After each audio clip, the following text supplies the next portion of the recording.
Thank you. I thank the panel and thank the chairman and thank my colleagues. This is such a great issue, we can do something useful for once. In the energy storage industry is a big deal in Vermont. I just want to talk a little bit about that and then ask a few questions. In Vermont, we're starting to see what it could look like. When our largest utility, Green Mountain Power, is all in on this. They have an energy storage resource including Stafford Hill Solar and Storage Facility in Rutland. It's one of the first microgrids powered solely by solar and battery backup, and it was the first in the region to use battery storage to reduce peak power usage, saving $200,000 in 1 hour. In Vermont, that's like real money. The battery storage can also be used to power an emergency shelter at the Rutland High School. In 2015, GMP launched its first-of-a-kind program to offer 500 Tesla Powerball batteries for $37.50 per month, a deal that included customers getting backup power for letting the utilities tap the batteries to manage system-wide or local peak conditions. That's so terrific because we don't have to have these big backup generators. And we had a first-hand look at what happened. We had a big heat wave in July, and by leveraging these batteries and demand response resources, GMP was able to take the equivalent of 5,000 homes off the grid, saving customers about $500,000. We've got a couple of others, Dynapower in Waterbury. I'm interested to learn more about what we can do to build off this type of work.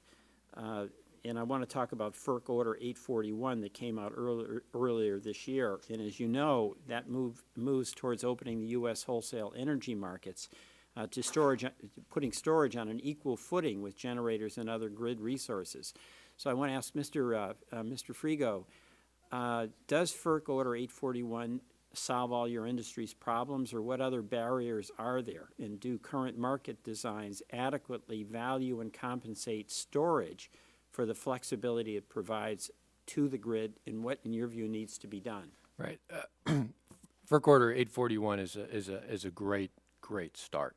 But as my colleagues have mentioned, I think the big push now is to finalize that. I know there's been a number of stakeholders that have asked FERC for a rehearing on that. I think it's important to deny that rehearing and basically implement the order full on.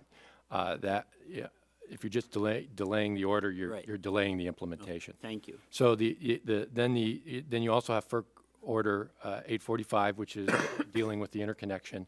Push that forward as well. And I think actually another thing is there has been a number of states. This gets back to the federal-state relationship. There's been a number of states that have really pushed storage forward that I think the federal government can learn from. California is one, New York is one, and we've seen it recently with Massachusetts and just recently New Jersey as well. There are things that these states are doing that could be adopted to the rest of the country. Thank you. And Mr. Kuznar, what do you view as the main limitations of battery technology at this point? And can you update the committee on any new promising storage technologies that may address some of these limitations? Right. I mean, I think where storage technology is today is in a very good place. We started doing R&D projects, almost 10 years ago, where it's come from there to now, from a control system standpoint to reliability standpoint, it's improved dramatically. I think going forward, you look at most technologies that are commercially available, lithium ion, the duration that they can, they're finite in their duration.